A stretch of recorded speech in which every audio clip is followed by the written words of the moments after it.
Archaeologists pry open a coffin in the deserts of western China.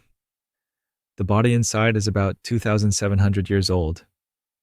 A man, blue-eyed, maybe 45, buried with a harp, a set of horse bridles, and almost 2 pounds of cannabis that somehow stayed green in the ground for 27 centuries. He was a shaman. The weed was a going-away gift, the ancient version of slipping snacks into someone's carry-on so they don't go hungry on the flight. Whoever packed this grave made sure he'd have enough supplies for the other side. But here's the thing nobody tells you. He wasn't the first. Not even close. The story starts about 12,000 years ago, much further back than you think. And before we get to why your own body is part of this story, we need to kill an assumption you've probably carried your whole life. So let's ask it straight. When did humans start getting high? Picture an ancient farmer 12,000 years ago, somewhere in East Asia, watching the very first crops come up out of the dirt. Humans are just figuring out this whole farming thing. And one of the first plants they look at and think, let's grow this, is cannabis. Now, why would they? Because imagine finding a plant you can turn into rope, weave into clothes, eat for food, press into oil, and use as medicine. That's not a crop. That's the ancient equivalent of finding a Swiss Army knife growing out of the ground, the original multi-tool thousands of years before IKEA, before the iPhone, before any of it. Let that sit for a moment. The plant your government files next to heroin was once basic survival gear. Not a vice. Not contraband. Gear. You needed it to make the rope that held your tent up. And the first hard proof of how people used it isn't a guess. It's written down and burned into stone, literally. One of the earliest records of cannabis shows up in an ancient Chinese text called the Pen Cao Qing, often described as one of the world's first medical handbooks, traditionally attributed to the legendary emperor Shen Nong. The book recommends cannabis for everything from joint pain to malaria. So right from the start, this isn't just a party plant. It's in humanity's first medicine cabinet. From China, it spread along the Silk Road. Merchants carried silk, spices, and apparently weed. The Silk Road was basically Amazon Prime for the ancient world, and cannabis was in the cart. But a handbook only tells you they used it. It doesn't tell you they smoked it. For that, we go up a mountain. High in the Pamir Mountains of Central Asia, at a burial site called the Jirzankel Cemetery, researchers dug into tombs from around 500 BC. Inside, they found wooden braziers filled with charred stones used to burn cannabis. And this wasn't just whatever grew on the hillside. The residue was potent, way stronger than the wild plants in the area, which means these people were choosing the strong stuff on purpose. They'd heat the stones, lay the cannabis on top, and everyone would breathe in the smoke together while they buried their dead. So picture it. You're standing in that tent. Smoke fills the felt walls. Everyone breathes at once. They were hotboxing funerals 2,500 years ago. And honestly, your group chat has as nothing on these people. And around that same time, a Greek tourist showed up, watched the neighbors, and wrote down everything. Nobody believed him for the next 2,400 years. That tourist was Herodotus.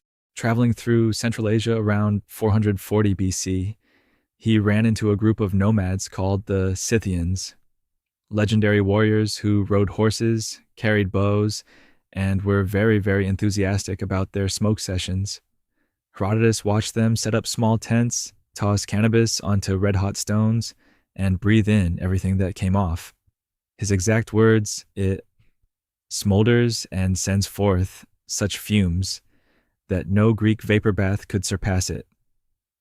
The Scythians, he says, delighted. Is it just me, or does Herodotus sound a little jealous? For centuries, historians assumed he was exaggerating.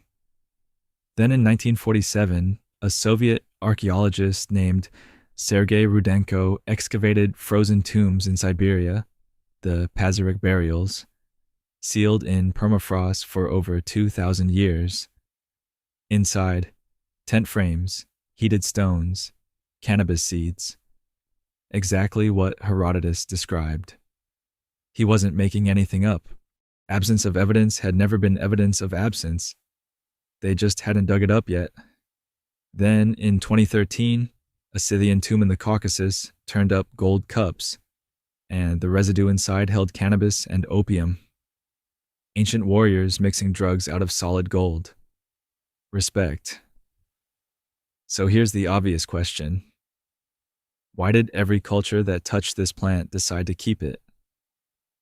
And the answer is genuinely strange. It's because your body was wired for it before you ever touched it. You naturally produce a molecule called anandamide, named after the Sanskrit word ananda, meaning bliss. Cannabis just happens to produce a chemical that fits the exact same slot.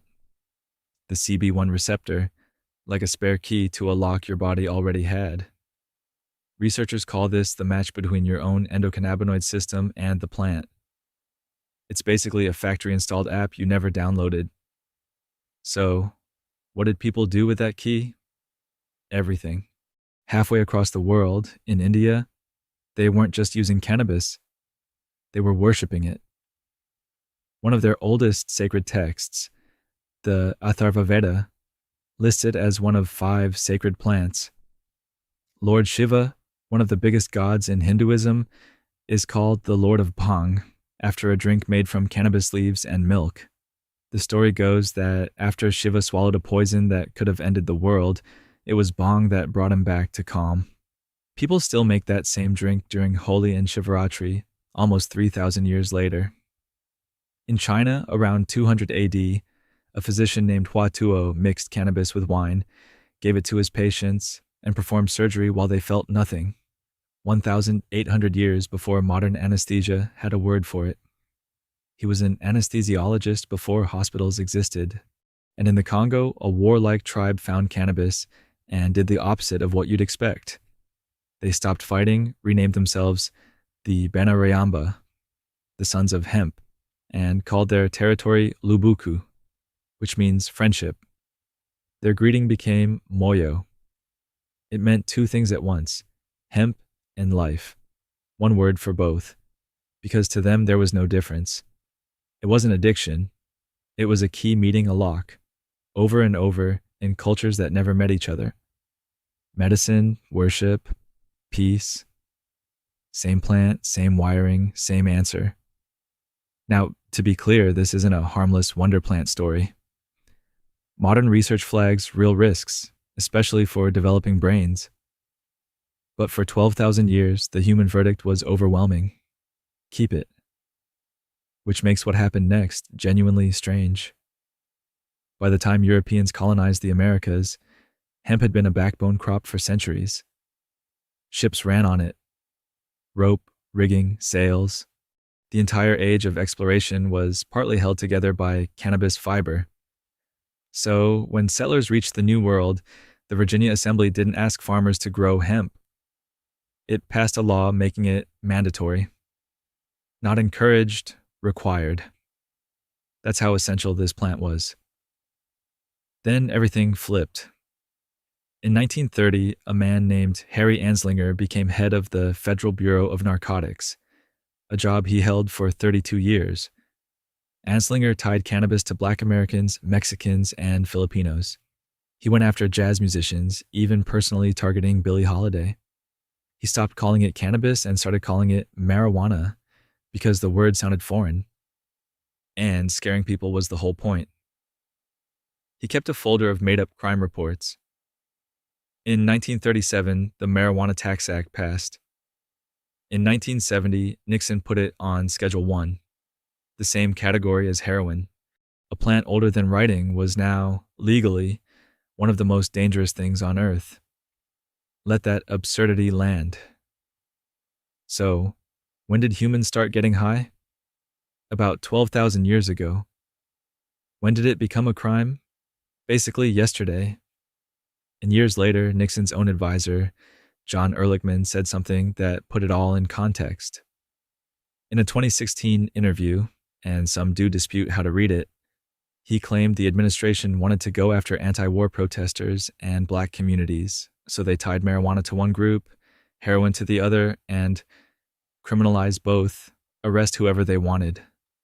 In 1988, the DEA's own judge, Francis Young, reviewed the evidence and recommended moving cannabis off Schedule 1. The DEA said no, which leaves one number worth sitting with.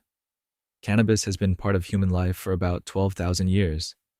It's been illegal for roughly 90. That's less than 1% of its story with us. For virtually all of it, this plant was simply there. You made rope from it in the morning and burned it at a funeral at night. A tribe rebuilt their entire world around it and greeted each other with a word that meant hemp and life in the same breath. And that shaman in the desert, the blue-eyed man with the harp and the 2 pounds of weed, he didn't know about drug schedules or political agendas.